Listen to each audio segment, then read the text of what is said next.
పూజ లేదు, మంచి లేదు, మడి లేదు, ఏది లేదు. ఎప్పుడు ఇంకా ఐ డోంట్ సే యాక్చువల్లీ ఇలాంటివి మాట్లాడకూడదు. ఫిజికల్ రిలేషన్ తప్ప ఆడది దేనికి పనికిరాదా? ఒక సమ్ పర్సన్ రిలేషన్ లోకి రావడం, ప్రపోజ్ చేయడం, ఓకే అవ్వడం వల్ల అతనికి ఈగో క్లాష్ చేస్తుంది. నన్ను సెల్ఫ్ గా ఉండదు అంటాడు. అతను ఎవరు మనకి చెప్పడానికి? నీకు అంత కష్టమైతే కనుక మగాళ్ళ మొహమే చూడొద్దు, కళ్ళజోళ్ళు పెట్టుకుని తిరుగు, పెళ్ళి అనేటటువంటిది వద్దు. ఎంత ఒత్తిడి పెట్టినా కూడా ఏ పెళ్లి చేసుకోవద్దు, జీవితాంతం ఒకలాగే ఉండదు. లీనెస్ తీసుకోవడం, చేయి వేయాలనుకోవడం, ఒప్పుకోకపోతే మాత్రం ఎమోషనల్ గా బ్లాక్ మెయిల్ చేయడం, నా పాస్ట్ గురించి చిల్లర్ గా మాట్లాడడం. మ్యారేజ్ అయిపోయిందండి, ఎంగేజ్మెంట్ అయిందా? ఎంగేజ్మెంట్ అది కూర్చోబెట్టి ఇది అంటారు కదా, అక్షింతలు వేసాం మా అమ్మాయి అనిపించుకున్నాం అని ఏదో సోది చెప్తారు చూడండి. So very nonsense. మగవాళ్ళంతా రూల్స్ పెట్టడానికి ఉంటే మేము పాటించడానికి ఉండాలా? వాడికి మహా నోన్ సే పిచ్చి. పెళ్ళి అని మీరు చెప్తారు కదా, కలిసి ఉండాలి, పెళ్ళి అవ్వాలి అని. సో వాళ్ళందరూ కలిసి ఉంటారా హ్యాపీగా? ఖచ్చితంగా ఇది సొల్యూషన్ కాబట్టి మీరు కలిసి ఉండండి, 100% గ్యారంటీ, అందమైన జీవితం, ఈమెయిల్ కొట్టిన ప్రతి వాళ్ళని కలిపేస్తాం అని మేము అనట్లేదు. ఒక కుటుంబాన్ని కాపాడుకోండి, ఒక బంధాన్ని కాపాడుకోండి, ఒక పెళ్లిని కాపాడుకోండి, వ్యవస్థను కాపాడుకోండి అని చెప్పి ఇప్పుడు అప్పుడు నేను చనిపోయే ముందు కూడా నేను అదే మాట అంటాను, అందులో డౌట్ లేదు.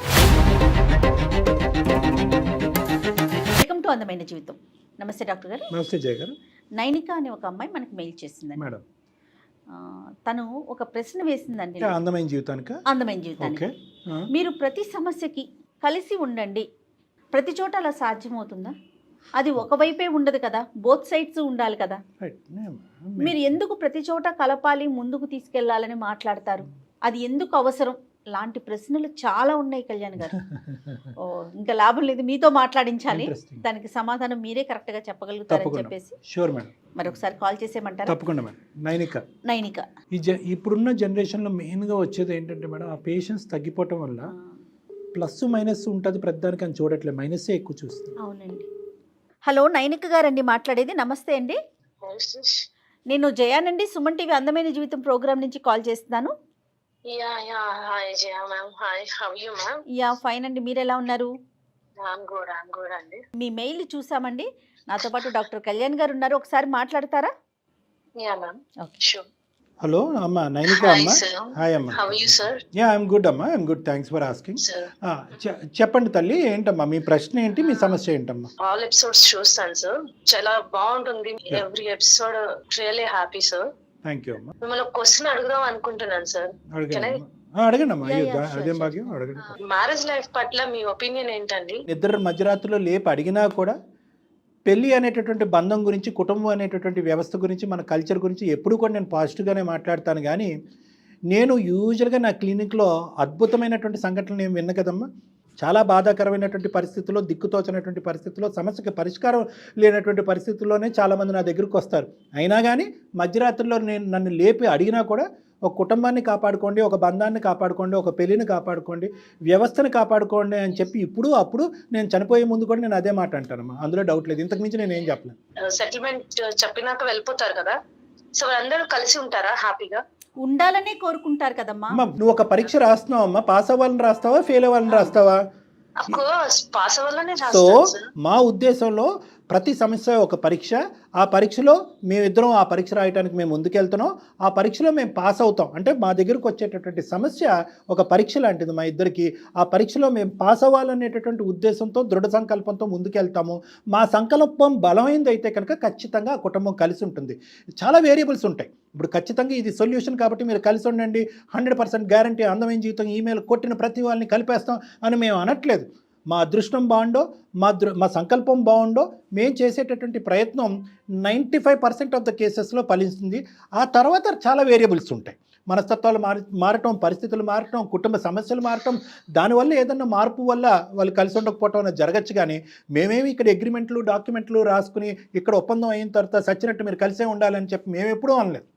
మీరు ఒక 10 ఎగ్జాంపుల్స్ చెప్తే నేను 1000 పాజిటివ్ ఎగ్జాంపుల్స్ చెప్తాను. ఆ 1000 పాజిటివ్ ఎగ్జాంపుల్స్ గురించి కుటుంబాన్ని, వ్యవస్థని, కల్చర్ని కాపాడమని చెప్తాను. ఈ పలానా అమ్మాయి ఆ అబ్బాయి చేతిలో చంపబడను అంటే లేదు డాక్టర్ కళ్యాణ్ చక్రవర్తి వాళ్ళని కలపాలి అని మేము ఎప్పుడన్నా అన్నామా? కాదు. ఎక్కడైనా రిస్క్ ఉన్నా కూడా వాళ్ళ ఫ్యూచర్కి ఏదన్నా ఒక క్లిష్టమైనటువంటి పరిస్థితి వచ్చినా కూడా భవిష్యత్తు ఏమన్నా అంధకారంలోకి జరిగేటటువంటి పరిస్థితులు ఉంటే కనుక విడగొట్టడంలో కూడా మేము ముందుంటాం. ఖచ్చితంగా మీరు ఇలాంటి ప్రశ్నలు అడుగుతున్నారంటే మీకు బ్యాక్గ్రౌండ్లో ఏదో ఒక క్లిష్టమైనటువంటి ఒక పరిస్థితే ఉంది. అది మీరు సంభాషించాలనుకుంటున్నారా వద్దనుకుంటున్నారా?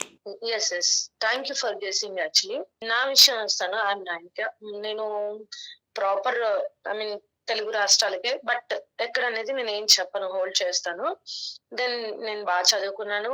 మా ఫ్యామిలీ కొంచెం వెల్ సెటిల్డ్. నేను అక్క, మా ఫ్యామిలీ. సో మా లైఫ్ లో అన్నీ ఇచ్చాడు దేవుడు. బట్ నా దగ్గరకు వచ్చేసరికి పెళ్లి విషయంలోనే టీనేజ్ వచ్చినాక ఒక అబ్బాయిని ఇష్టపడ్డాం.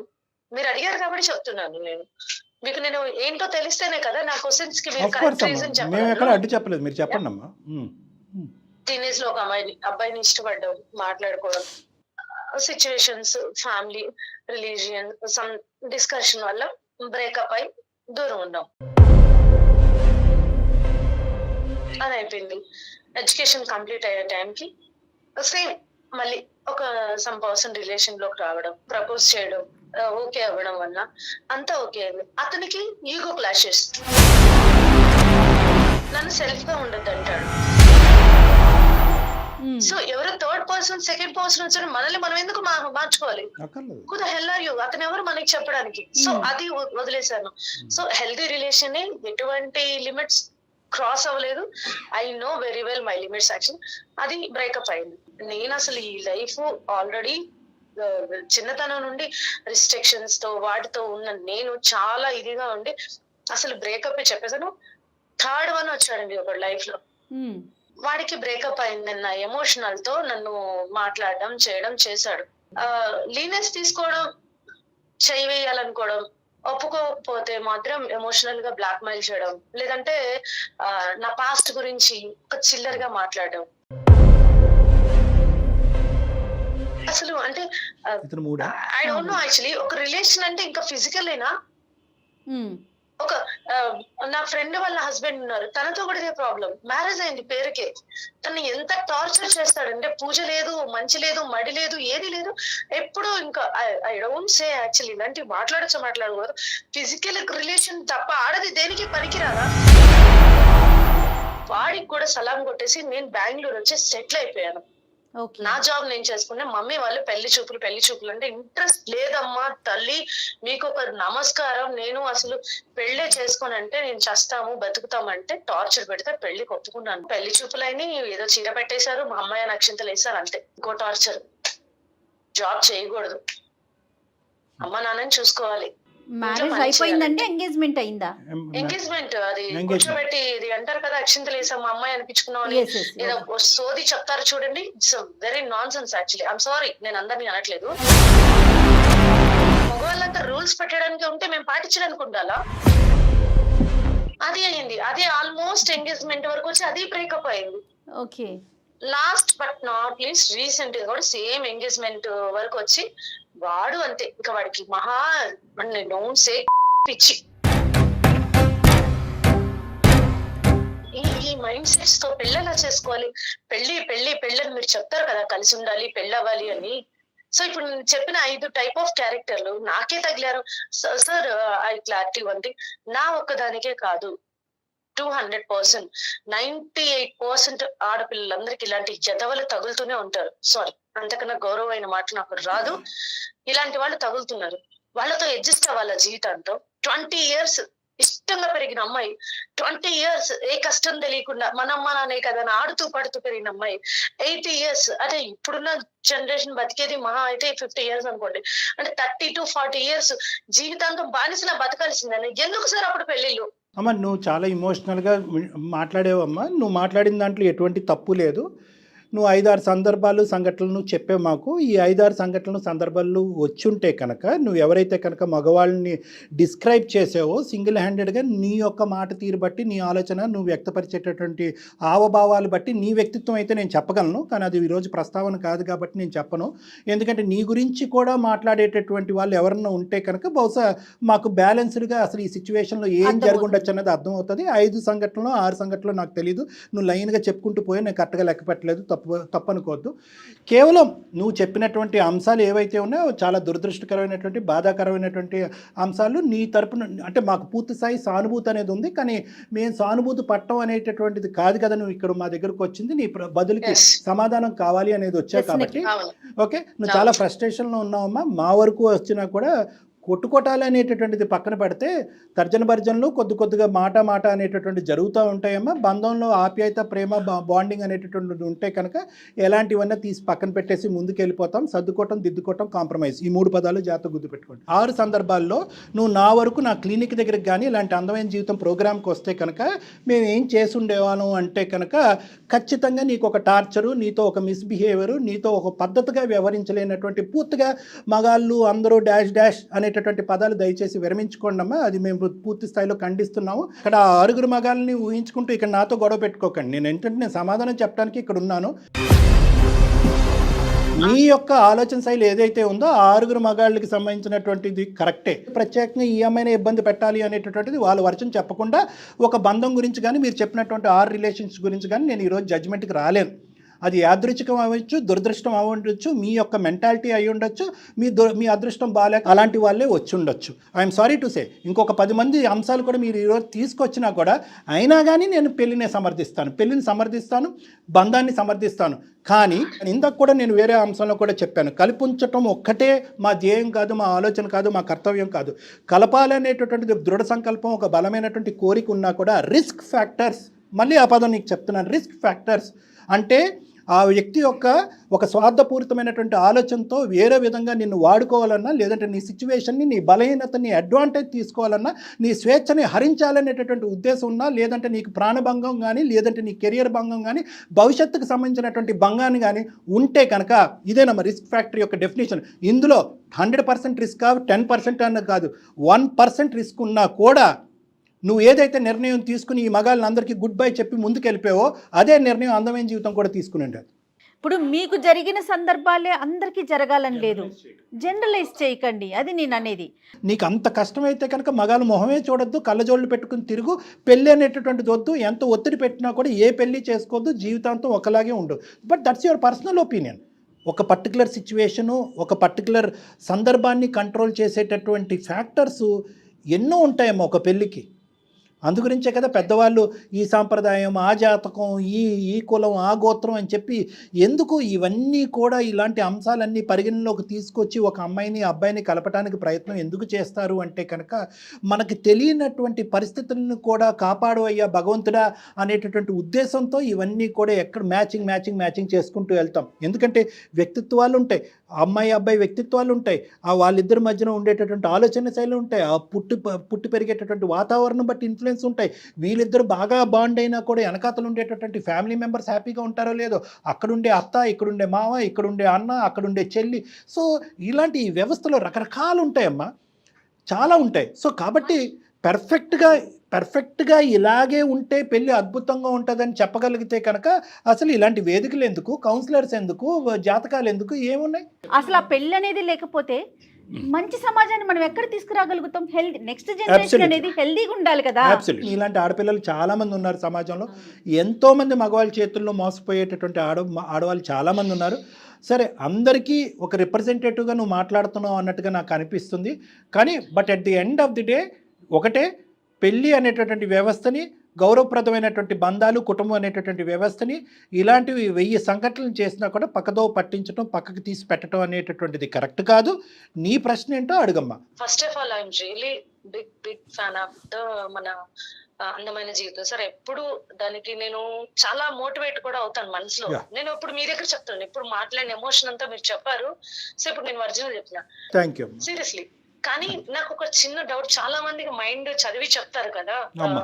మనసు చాలా చూసాను నేను.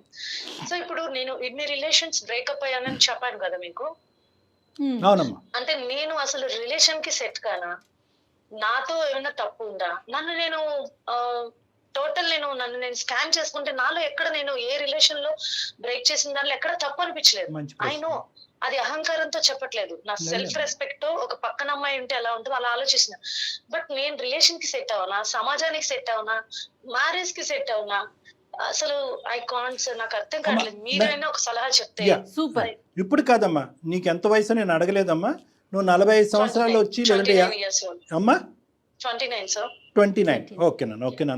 నువ్వు 30 ఇయర్స్కి వచ్చినా, 40 ఇయర్స్కి వచ్చినా, 50 ఇయర్స్కి వచ్చినా, relationship is a part of your life. నీకంటూ ఒక తోడు ఉండాలి అనేటటువంటి అంశాన్ని నేను ఎప్పుడు పరిగణలోకి తీసుకొస్తానమ్మా. ఎందుకంటే ప్రపంచంలో ఈరోజు క్యాన్సర్ కంటే భయంకరమైన వ్యాధి ఏదన్నా ఉంది అంటే కనుక అది ఒంటరితనం.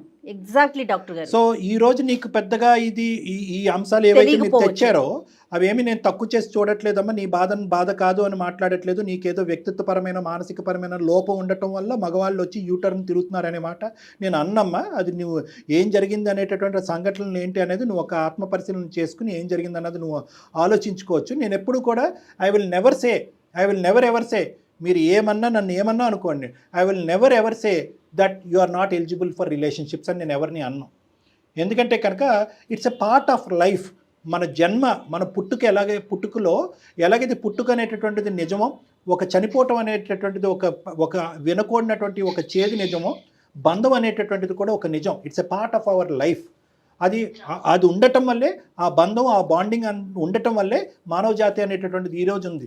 అందరూ కూడా ఇలా రిలేషన్షిప్స్కి ఇసుకి వేసారిపోతాయి కనుక ఎప్పుడో కూడా కరోనా కూడా రాక్కర్లేకుండా, ఇంకో కరోనా వైరస్ రాక్కర్లేకుండా, అవసరం లేకుండా, ఒక భూకంపం సునామీ రాక్కర్లేకుండా మొత్తం భూప్రపంచం అంతా కూడా మానవ జాతం అంతా కూడా కడిగి పట్టిపోతుంది. మనం చెప్పుకోవటానికి మనకంటూ ఒక ఫ్యామిలీ ఉండదండి. చూడండి, నాకు ఒక అక్క, ఒక అమ్మ, ఒక నాన్న, ఒక పిన్ని, ఒక బాబాయ్, ఇదంతా ఫ్యామిలీతోనే వస్తుంది నైనా.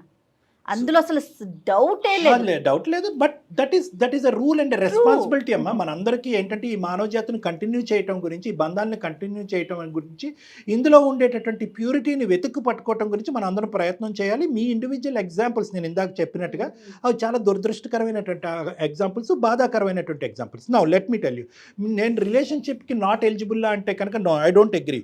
నేనేంటంటే ఈరోజు మీరు ఫస్ట్ ఆఫ్ ఆల్ ఒక కూల్ స్టేట్లోకి వెళ్ళాలమ్మా. నీకు 29 ఇయర్స్, ఆల్రెడీ 6 రిలేషన్షిప్స్. కొంతమంది పెద్దవాళ్ళు చూస్తే కనుక కొంతమంది నువ్వుగా వెళ్ళి ఎంచుకున్నటువంటి ఉన్నాయి. కొంతమంది నువ్వు వద్దనుకున్నా కూడా బలవంతంగా నీ జీవితంలో దూరినటువంటి కొంతమంది ఉన్నారు. నేనేమంటున్నానంటే you need a cool face and a break. నీకు ఒక బ్రేక్ కావాలి ఫస్ట్. ఇలాగ బ్యాక్ టు బ్యాక్ ఒకరు వెళ్ళిపోయిన తర్వాత ఇంకోటి ఎవరు వచ్చినా, భగవంతుడు దిగి వచ్చినా కూడా ప్రస్తుతానికి మీరు మెంటల్గా ప్రిపేర్డ్గా లేకపోతే మీ ఆలోచన శక్తి మళ్ళీ మీరు బలపరుచుకుని మళ్ళీ ఒక ఇండివిజువల్ స్థాయి వరకు వచ్చేంత వరకు ఎటువంటి బంధం, ఎటువంటి రిలేషన్షిప్, ఎటువంటి ఫ్రెండ్షిప్, ఇన్ఫ్యాక్ట్ అంతవరకు కూడా వెళ్తాను. ఏది వచ్చినా కూడా దయచేసి తాత్కాలికంగా తలుపులేయండి దాని మీద. ఎందుకు నేను అంటున్నానంటే ఫస్ట్ అసలు మిమ్మల్ని మీరు కూల్ డౌన్ అవ్వాలి. మీరు ఉండేటటువంటి స్టేట్ ఆఫ్ మైండ్లోంచి మీరు బయటకు రావాలి. మీరు ఉండే డిప్రెస్డ్ స్టేట్ ఆఫ్ మైండ్లోంచి మీరు బయటకు రావాలి. ఎందుకంటే ఈ డిప్రెషన్ అనేది ఒక మాస్క్. మీ జడ్జ్మెంట్ని అది డామినేట్ చేస్తుంది.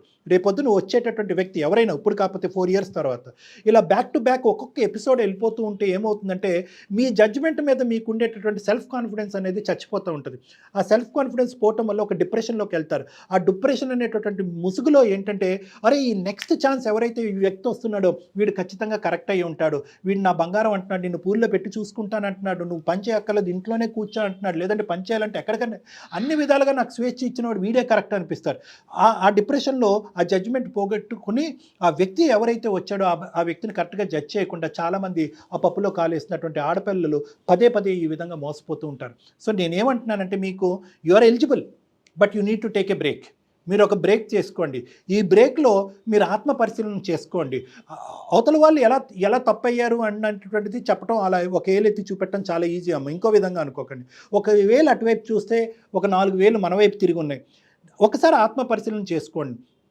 ఎక్కడ నా జడ్జిమెంట్ తప్పు అనేటటువంటిది ఒకటే కాకుండానే నా మాట్లాడే విధానం, నేను ఆలోచించే విధానం, నేను ఏదైనా నెగిటివ్ అప్రోచ్లోకి వెళ్తున్నానా ప్రతి రిలేషన్లో, ఒక అనుమానాస్పదంగా వెళ్తున్నానా, గత స్మృతులతో ఇంతకుముందు ఉండేటటువంటి ఆ రిలేషన్షిప్స్ సంబంధించినటువంటి జ్ఞాపకాలతో కొంత దాంట్లో ప్రవేశిస్తున్నానా, ఆ విధంగా ఆ వ్యక్తిని కూడా ట్రీట్ చేస్తున్నానా, ఆ విధంగా ఆ వ్యక్తిని అనుమానిస్తున్నానా, అనుకున్నటువంటి మాటలు ఏమన్నా అంటున్నానా, లేదంటే ముక్కుసూటుగా మాట్లాడుతున్నానా, మనసులో ఉండేటటువంటి భావాన్ని మొహం మీద విసిరి కొట్టేటటువంటి విధంగా మాట్లాడుతున్నానా, అంటే మీరు అనట్లేదమ్మా, ఇలాంటివి మీ వ్యక్తిత్వపరమైనటువంటి ఏమన్నా లోపాల వల్ల కొన్ని సంబంధాలు ఈ విధంగా అవుతున్నాయా అనేటటువంటి, అన్నీ అనట్లేదు, కొన్ని ఇలా అవుతున్నాయి అన్నది ఆలోచించుకోండి.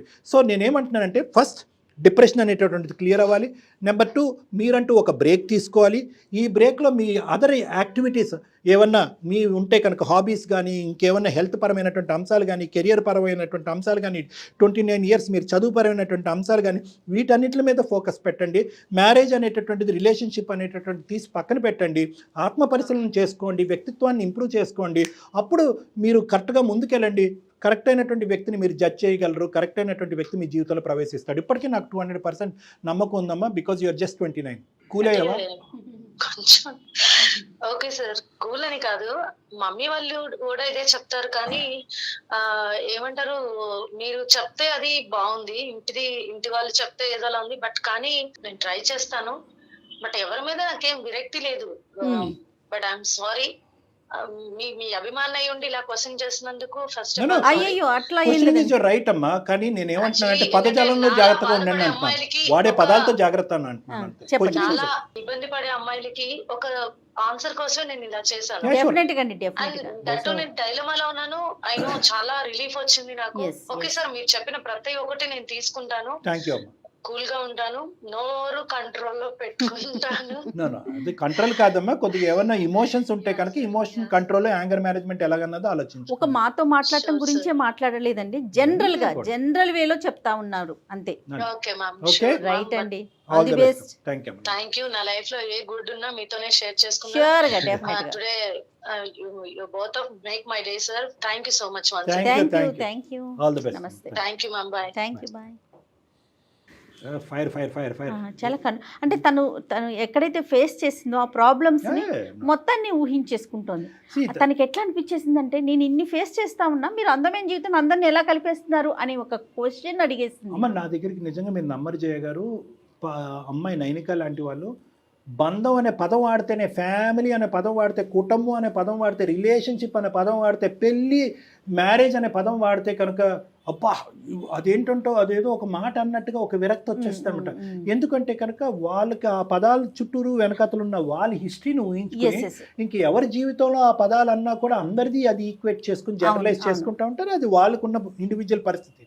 నేను అందుగురించి నైనికాకు కూడా ఏమని చెప్పానంటే, నీకుండేటటువంటి ఒపీనియన్, నీకుండే మెంటల్ స్టేటు, రిలేషన్షిప్ అనేటటువంటిది, పెళ్ళి అన్నది ఒక భాగమే, ఇదే జీవితం కాదు. దీన్ని తాత్కాలికంగా పోస్ట్పోన్ చేసి ఫస్ట్ నీ యొక్క కెరియర్ని కానీ, మానసిక పరిస్థితిని కానీ, ఆలోచన శైలి కానీ, వ్యక్తిత్వాన్ని కానీ ఫస్ట్ బిల్డప్ చేసుకోండి. ఒక 4 to 5 years, 3 to 4 years gap తీసుకోండి. ఎటువంటి ఒత్తిళ్ళు వచ్చినా కూడా లొంగద్దు. మళ్ళీ రేపొద్దున మీరు చెప్పారు కాబట్టి నేను చేసుకున్నాను, అదిగో నేను అనుకున్నదే జరిగింది అనే పదం రాకుండా you take your time to improve your self. అప్పుడు ఆటోమేటిక్గా నీకు రిలేషన్షిప్ గురించి ఎటువంటి థాట్స్ వస్తాయో ఆలోచించుకుని అప్పుడు ఇంకో ముందు అడిగేయమని. పెళ్ళి వద్దు, లేకపోతే ఒక రిలేషన్ వద్దు, ఒక బంధంలోకి వెళ్ళొద్దు అనుకునే వాళ్ళకి నాకు ఒక్కటే అనిపిస్తూ ఉంటుంది, మన అమ్మా నాన్న లేకుంటే మనం ఎక్కడి నుంచి వచ్చాం? రేపొద్దున నెక్స్ట్ జనరేషన్కి మనం అది ఇవ్వాలి కదా, అది హెల్దీ జనరేషన్కి. రిలేషన్ అనేది దాన్ని ఎంజాయ్ చేస్తేనే కదండి తెలిసేది. ఎనీహౌ, థ్యాంక్ యూ కళ్యాణ్ గారు. నమస్తే. నమస్తే జయ.